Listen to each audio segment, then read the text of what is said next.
నమస్తే. నేను మీ Gopi. Welcome back to మనం టీవీ. వెంకటమాధవి హత్య.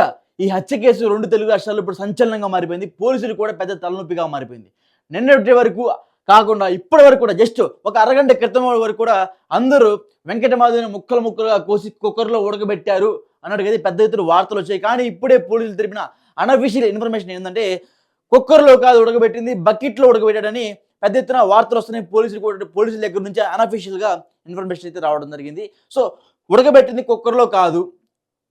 వెంకటమాధవిని ఉడకబెట్టింది కుక్కర్‌లో కాదు. ముక్కలు ముక్కలుగా కోసి దాన్ని అంటే ఒక 5, 6 కిలోల బాడీ పార్ట్‌ని బకెట్‌లో వేసి సుమారు 6 గంటల సేపు ఆ పార్ట్‌ని ఉడకబెట్టాడంట. ఆ పార్ట్‌ని వాటర్ హీటర్‌తో ఉడకబెట్టాడంట. ఉడకబెట్టింది కుక్కర్‌లో కాదు. బకెట్‌లో వాటర్ హీటర్‌తో ఉడకబెట్టాడు.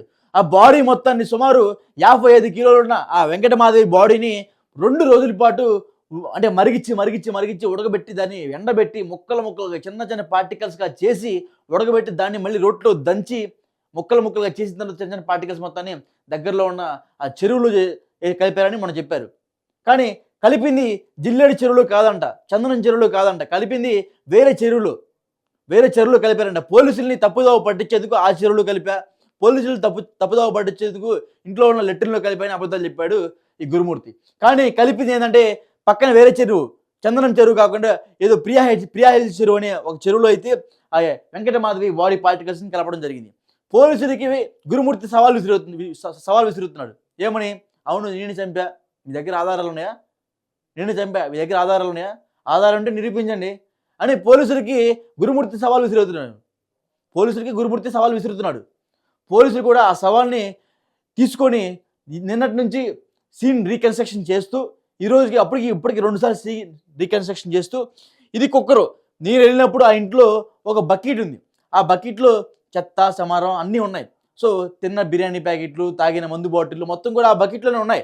సో, ఆ బకెట్‌లో ఉన్న క్రమంలో అప్పుడు మేము పెద్దగా ఆ బకెట్‌ని పరిశీలించలేదు. కానీ పోలీసులు సీన్ రీకన్‌స్ట్రక్షన్ చేసే సమయంలో ఆ బకెట్‌ని పరిశీలిస్తే ఉడకబెట్టింది ఆ బకెట్‌లోనేనని గురుమూర్తి చెప్పడం జరిగింది. పోలీసులు పరిశీలించినప్పుడు కూడా ఉడకబెట్టింది ఆ బకెట్‌లోనే 6 గంటల సేపు ఉడకబెట్టి చిన్న ముక్కలుగా అయ్యేంత ఉడకబెట్టి దాన్ని దంచి పక్కనే ఉన్న చెరువులో పడేయడం జరిగిందని గురుమూర్తి ఈరోజు పోలీసులు చెప్పడం జరిగింది.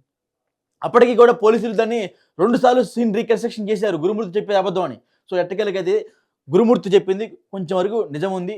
సో, ఇదంతా ఎందుకు జరిగిందంటే నిన్న మనందరం ఒకటి మాట్లాడుకున్నాం. నీ ఒక్కళ్ళనే కాదు మిగతా ఛానెల్స్ అందరూ కూడా వేరే విధంగా మాట్లాడారు. ఎట్లాగంటే గురుమూర్తి వాళ్ళ భార్య వెంకటమాధవి వేరే వాళ్ళతో అక్రమ సంబంధం పెట్టుకుంది. ఆ కోపం తట్టుకోలేక గురుమూర్తి ఆ భార్యని చంపేశాడు అన్నట్టుగైతే పెద్ద ఎత్తున వార్తలొచ్చాయి. కానీ పోలీసులు తెలిపిన అనఫిషియల్ ఇన్ఫర్మేషన్ ఏంటంటే గురుమూర్తే వేరే వాళ్ళతో అక్రమ సంబంధం పెట్టుకున్నాడు. ఆ అక్రమ సంబంధం నేపథ్యంలోనే వెంకటమాధవి పద్దాకలు అడ్డొస్తుందని వెంకటమాధవిని చంపేయడం జరిగింది. 14వ తారీఖు అంటే సంక్రాంతి పండుగ రోజు గురుమూర్తి వెంకటమాధవి వాళ్ళ పిల్లలు ఎవరైతే ఉన్నారో ఆ పిల్లల్ని వెంకటమాధవి వాళ్ళ అమ్మ వాళ్ళు హైదరాబాద్‌లో ఉంటారు. సో, వాళ్ళ దగ్గర విడిచిపెట్టడానికి వెళ్ళారు. సో, విడిచిపెట్టేసి మళ్ళీ రిటర్న్ ఇంటికి వచ్చేసారు మీర్పేటకి. సో, మీర్పేట వచ్చే క్రమంలో వాళ్ళిద్దరికి ఏదో గొడవైందంట. ఈ అక్రమ సంబంధాల నేపథ్యంలోనే ఎవరైతే గురుమూర్తికి అక్రమ సంబంధం ఉంది. సో, ఆ అక్రమ సంబంధాన్ని పసిగట్టి వెంకటమాధవి ప్రశ్నించగా గొడవైంది. గొడవయ్యే క్రమంలో తాళి తీసి మొహాన్ని విసిరి కొట్టిందంట. వెంకటమాధవి మెడలో తాళి తీసి గురుమూర్తి మొహాన్ని విసిరి కొట్టింది. ఆ కోపం తట్టుకోలేక కోపోద్రికుడై వెంకటమాధవిని గోడకేసి కొట్టాడంట. చీరతో గొంతు నులిమాడంట. చీరతో గొంతు నులిమి గోడకేసి కొట్టాడంట. సో, ఆమె చనిపోయింది. వెంకటమాధవి చనిపోయింది.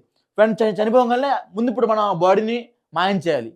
మనం ఏం చేయాలంటే వెంటనే అతను ఆర్మీ పర్సన్ కాబట్టి అంతకు ముందు రోజే కుక్కని నరికేసి ఆ కుక్కని ఎలా ఉడకబెట్టేసి ఎలా పార్టికల్స్ ఎలా కలిపాడో సేమ్ అంత ముందు రోజే ఎంత ప్లాన్ చేసుకున్నాడు.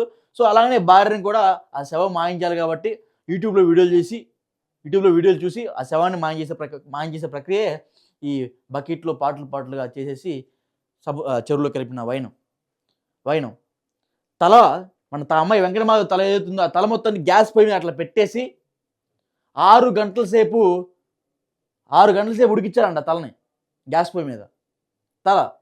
దాన్ని బయటకు తీసిన తర్వాత మరల దాన్ని వేయించాడంట తలను వేయించిన తర్వాత రోట్లేసి మెత్తగా పార్టికల్స్ చేశాడంట తలను కూడా. చిన్న ఎముక కూడా దొరకలేదంట పోలీసులకి. చిన్న ఎముక కూడా దొరకకుండా ఎంతో తెలివిగా ఆ ఒక ఆర్మీ వ్యక్తి అయ్యుండి సో, ఖచ్చితంగా ఎన్నో మెలకువలు ఉంటాయి ఆర్మీ వ్యక్తికి. సో ఆ మెలుకులు మొత్తం కూడా తీసుకొని మొత్తం అసలు చిన్ని పార్టికల్ కనబడకుండా మొత్తం తీసుకెళ్ళి చెరువులో వేయడం జరిగింది. అసలు వింటుంటేనే గగురు పొడుస్తుంది నాకు ఈ విషయం. ఇలాంటి సంఘటనలలో వింటుంటేనే ఒళ్ళు మొత్తం గగురు పొడుస్తుంది. మరి నా దగ్గరుండి అసలు ఎలా చేశాడో 24 గంటల సేపు ఆ శవంతోనే కోసేసి ముక్కలు ముక్కలుగా చేసేసి ఆ నెత్తురు మొత్తాన్ని అసలు ఏందో నాకేమో అసలకి వింటుంటేనే ఒళ్ళు మొత్తం గగురు పొడుస్తుంది. బాడీ గుండె తీసేసి గుండెలో మళ్ళీ కత్తి పెట్టి గుచ్చాడంట. వెంకటమాధవి గుండె బయట తీసేసి ఆ గుండెని కత్తి పెట్టి గుచ్చేసాడంట పద్దాకల.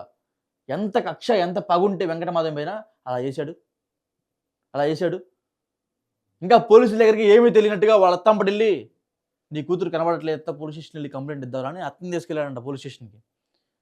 ఆ టైంలో అత్తకి అనుమానం వచ్చి అల్లుడి మీద లేదు నా అల్లుడి మీద కూడా నాకు అనుమానం ఉంది. ఒకసారి అల్లుడిని కూడా మీరు విచారణ చేయండి అని పోలీసులు చెప్పగా అప్పుడు పోలీసులు అల్లుడు కోణంలో కూడా విచారించారు. విచారించిన తర్వాత ఇంటి బయట సీసీ కెమెరా ఉంటది కదా! సో, ఆ సీసీ కెమెరాలో బయట చెక్ చేస్తే వెంకటమాధవి ఇంటిలోంచి బయటికి రాలేదు. ఇంట్లోనే ఉంది. సో, ఇంట్లో ఉన్నప్పుడు నువ్వు ఇంట్లో ఏం చేసావు వెంకటమాధవిని గట్టిగా ప్రశ్నించినప్పుడు 2 రోజుల దాకా వేరే వేరే అబద్ధాలు చెప్పాడు. కుక్కర్‌లో పెట్టి ఉడికించారని, లేకపోతే నేను చంపేయలేదని నాకు తెలీదని 2 రోజుల దాకా అబద్ధాలాడాడు. ఇయాల మాత్రం పోలీసులు వాళ్ళ వైనంలో ప్రశ్నలు అడగ్గా ఇయాల మాత్రం నిజాలొచ్చాయి. ఈరోజు గురుమూర్తిని ఎత్తి కోర్టులో ప్రవేశపెట్టబోతున్నారు. సో, కోర్టులో ప్రవేశపెట్టబోతున్నారు. జ్యుడిషియల్ రిమాండ్ వేయబోతున్నారు. సో, వేసిన తర్వాత ఇంకా కొంచెం టైం తీసుకోవాలి అని పోలీసులు అడగబోతున్నారంట. ఎందుకంటే పూర్తి ఆధారాలు ఇంకా సేకరించలేదు. కొంతమేరకు ఆధారాలైతే సేకరించి కోర్టులో అయితే సబ్మిట్ చేయబోతున్నారు. తర్వాత మళ్ళీ ఈ గురుమూర్తిని వాళ్ళ కస్టడీలో తీసుకున్న తర్వాత మరలా విచారణ చేసి పూర్తి ఆధారాలు సేకరించే ప్రక్రియ అయితే మాత్రం పోలీసులు చేయబోతున్నట్టుగా ఇదైతే మనకు కనబడుతుంది. సో, ఇది జరిగిన విషయం. జరిగిన విషయం అయితే ఇది. కుక్కర్‌లో కాదు బకెట్‌లో అయితే మాత్రం ఉడకబెట్టింది. సో, పెద్ద ఎత్తున అయితే ఈ విషయం అయితే 2 తెలుగు రాష్ట్రాల్లో వైరల్ అవుతుంది.